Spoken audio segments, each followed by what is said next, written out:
먼저 오늘 대국민 담화 내용에 대해서 먼저 잠깐 설명을 좀 해주실 수 있을까요? 예, 오늘 예정에 없던 담화 발표였는데요.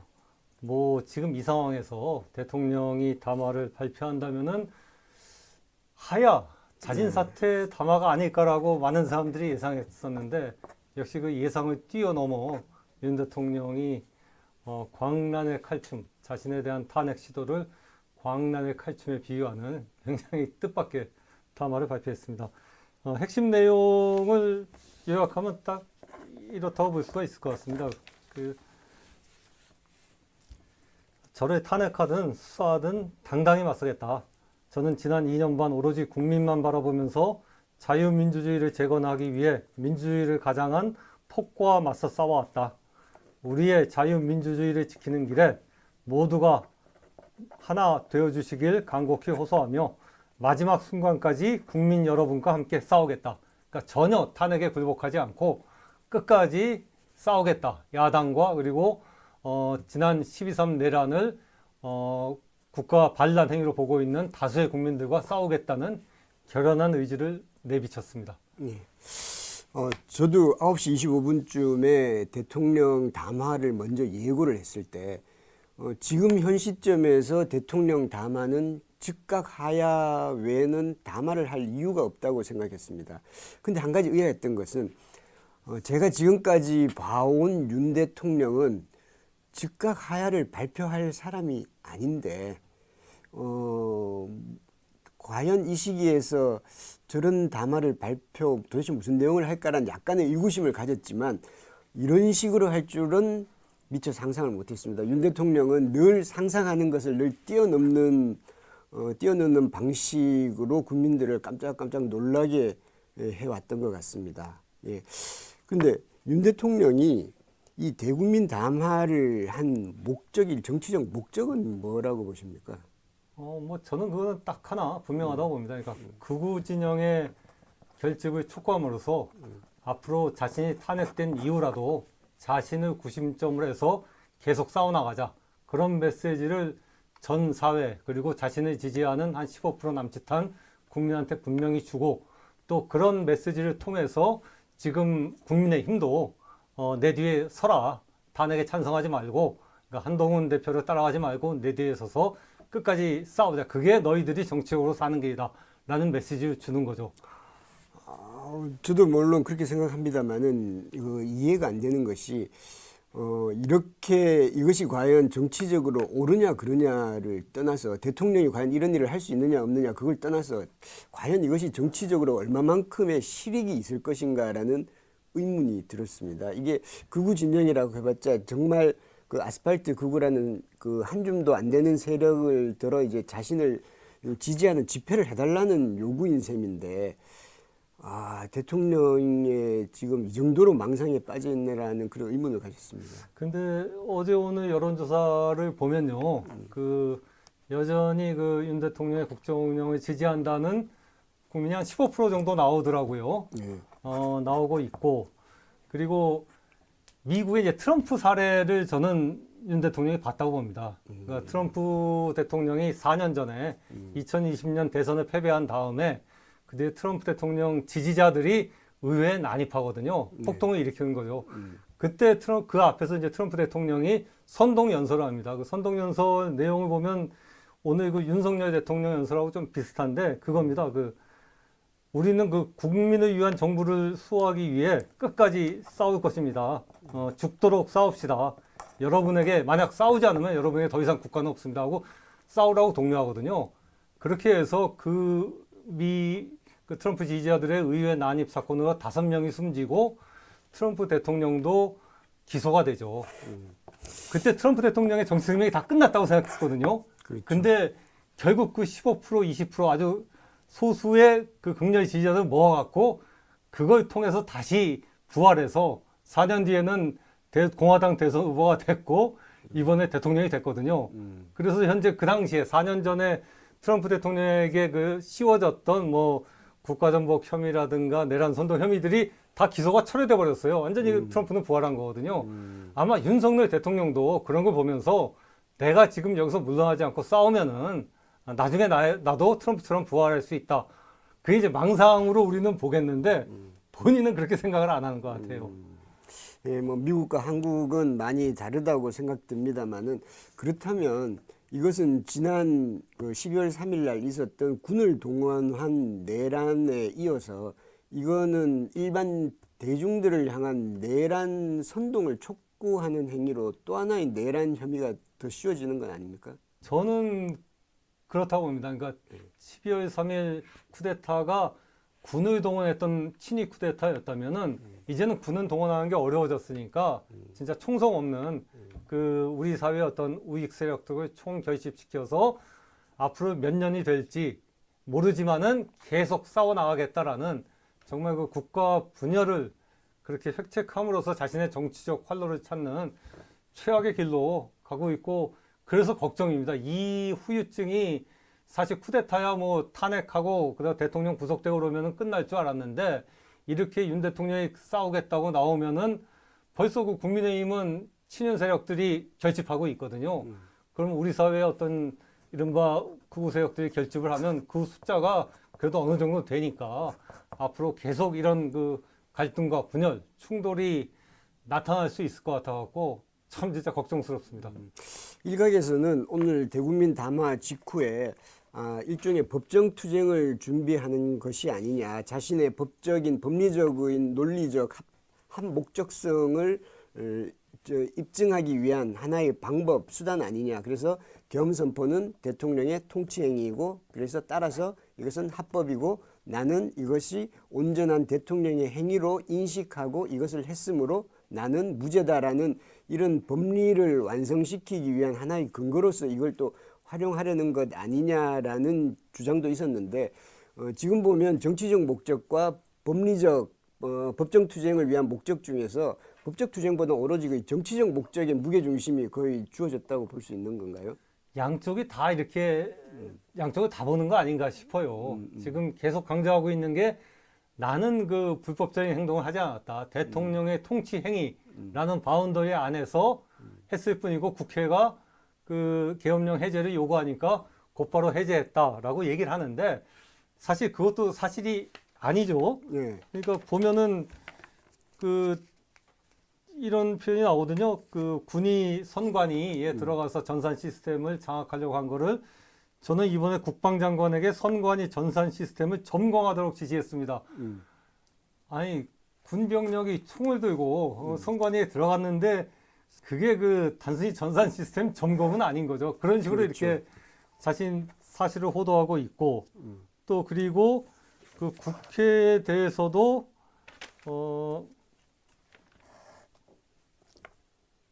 소수의 병력만 예. 투입하고 그리고 실무장은 하지 말라고 했다는데 이것도 사실 의구심이 듭니다. 그렇죠. 예. 예.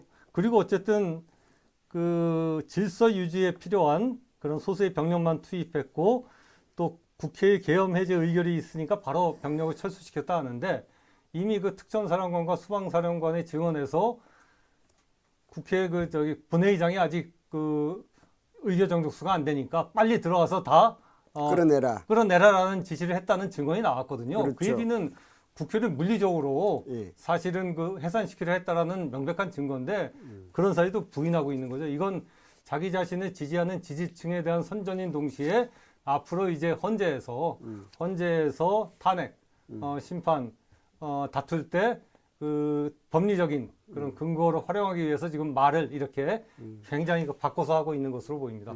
그러니까 주장 자체도 문제지만 이 그 주장 자체에도 이미 드러난 사실이라든지 본인도 뻔히 알고 있는 내용의 거짓말 부분이 일부 보입니다. 물론 아직까지 완전히 팩트 체킹이 완전히 다 끝난 상태는 아니지만 중요한 것 중에 하나는 이거를 군을 출동시킬 때 계엄 해제 의결이 있으면 바로 병력을 철수시킬 것이라고 했다는데 이건 굉장히 모순이 되는, 그러면 계엄 해제 의결이 있으면 병력을 철수시킬 것이라고 했다면 국회에 들어갈 이유가 없었던 것이고 이 말 자체가 없었던 말을 지금 지어내서 하는 게 아닌가라는 그런 의구심이 듭니다. 그리고 저는 이게 단순히 그 윤 대통령 혼자만의 생각이 아니고 좀 물론 청와대가 아니라 용산 대통령실 참모들이야 지금 그 참모들도 다 정치적인 판단을 할 테니까 지금 윤 대통령을 도우면 나중에 이게 내란에 동정하게 돼서 수사 대상이 되기 때문에 아마 굉장히 몸조심을 할 겁니다. 근데 바깥에서 어쨌든 윤 대통령과 비슷한 시각을 가진 사람들이 상당히 포진해 있고 그런 건 맞는 것 같아요. 그러니까 얼마 전에 저 행안부 장관이었다가 물러난 그 이상민 장관. 예, 이상민 장관이 그 얘기 했지 않습니까? 이 계엄 선포는 대통령의 고도의 통치행위였다라고 얘기했고 어제는 윤상현 의원이 또 국회 본회의장에서 대통령의 고도의 통치행위 아니냐라고 물었단 말입니다. 법무장관에게.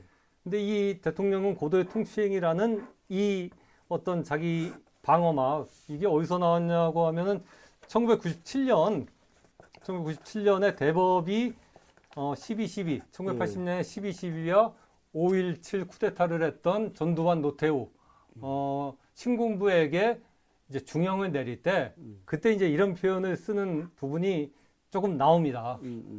그 보면은 그러니까 12.12나 5.18 등에서 대통령의 비상계엄 선포나 확대 행위는 고도의 정치적, 군사적 성격을 지니고 있는 행위라서 이것을 판단할 권한이 사법부에게 있는지는 모르겠지만 그러나 그 이후에 이제 과정을 보면은 국헌문란의 목적을 달성하기 위해서 행해졌기 때문에 이건 범죄에 해당한다라고 판결을 하는데 그러니까 그 당시 고도의 그 통치 행위라고 사법부가 대법원이 얘기했던 거는 사실은 윤 대통령이 얘기하는 그런 뜻을 얘기한 건 아니고 지금 그 계엄령의 요건이라는 게 전쟁, 사변 또는 그에 준하는 이제 위기 상황 아닙니까? 예. 근데 그에 준하는 위기 상황이 굉장히 좀 애매하단 말입니다. 그럼 이거 누가 판단하냐?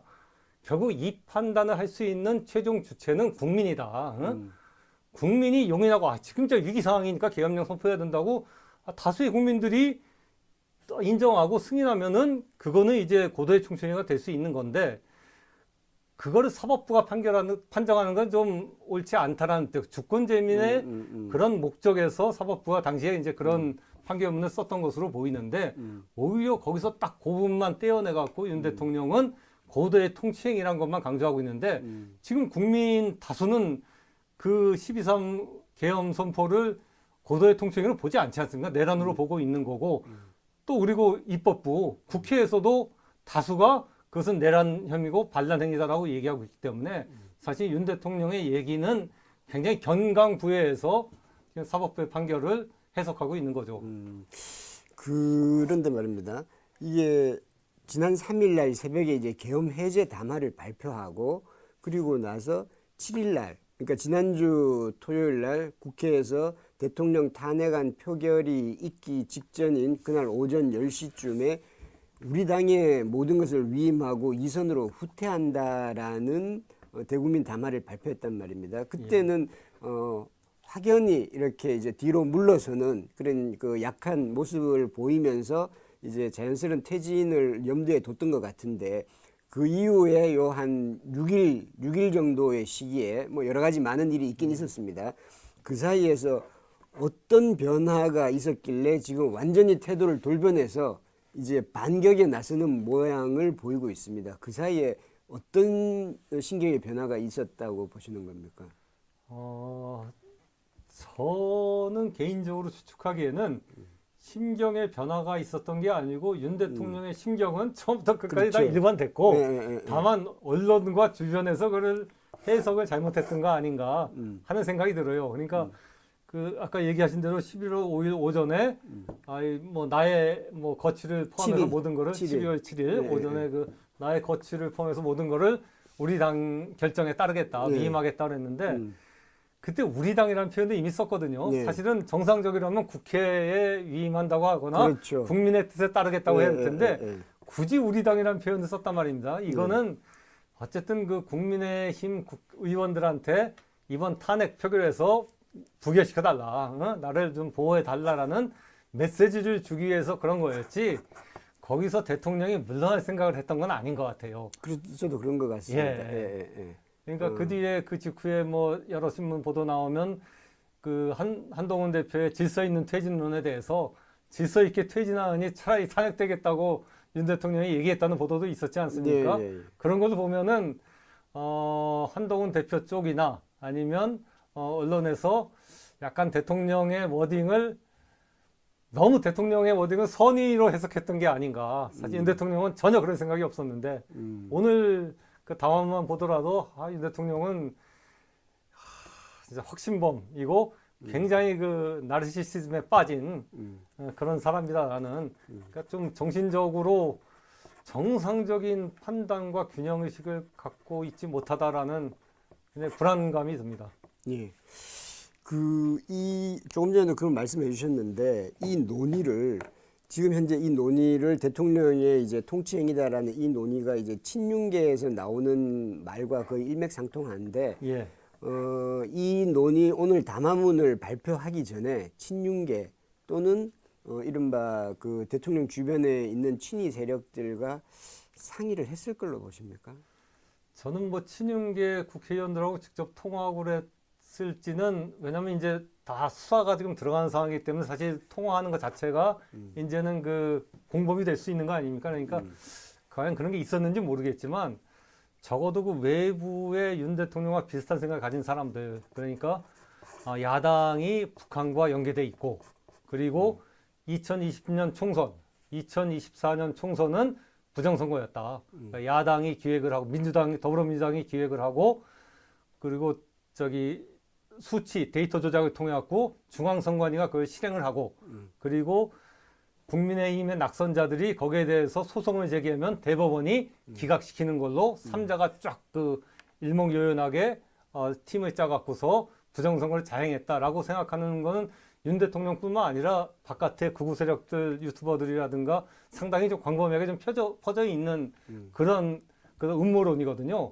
그러니까 이런 음모론을 가진 사람들 사이에서는 이번 그 윤 대통령의 담화에 대해서는 좀 공감대가 있지 않았을까. 왜냐하면 오늘 담아 보면은 이게 A4 용지로 5장입니다. 네, 굉장히 양이 많아요. 양이 많습니다. 그러니까 이거를 사실은 대통령이 직접 썼을 리도 만무하고 그리고 용산 대통령실의 홍보수석실에서 공식적으로 아마 이거 지금 못 써줄 겁니다. 네.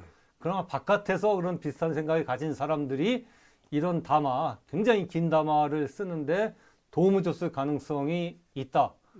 그만큼 오늘 윤 대통령의 담화는 우리 사회 어떤 음모론 그리고 어떤 우리 사회 국가 분열을 통해서 우파의 활로를 찾으려고 하는 세력의 어떤 조직적인 반발일 가능성도 있겠다라는 생각을 저는 개인적으로 합니다.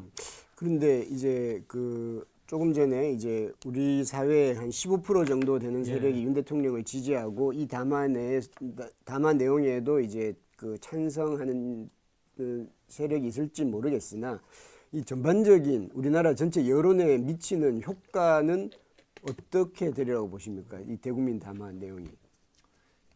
일단 국민의힘은 갈라졌죠. 예. 그러니까 한동훈 대표에게는 탄핵에 찬성을 하겠다고 공개적으로 지금 한동훈 대표는 선언했고요. 그렇죠. 근데 그럼에도 불구하고 지금 권성동 신임 원내대표 등 친윤계 쪽은 그쪽이 오히려 다수란 말입니다. 지금 한 2배 정도 되더라고요. 의원 숫자가. 그쪽은 현재로서는 이제 당론 번복을 하려면은 의원총회 열어갖고 의원들의 의견을 취합해야 된다라고 굉장히 그 모호한 태도를 취하고 있거든요. 그런 걸로 보면 일단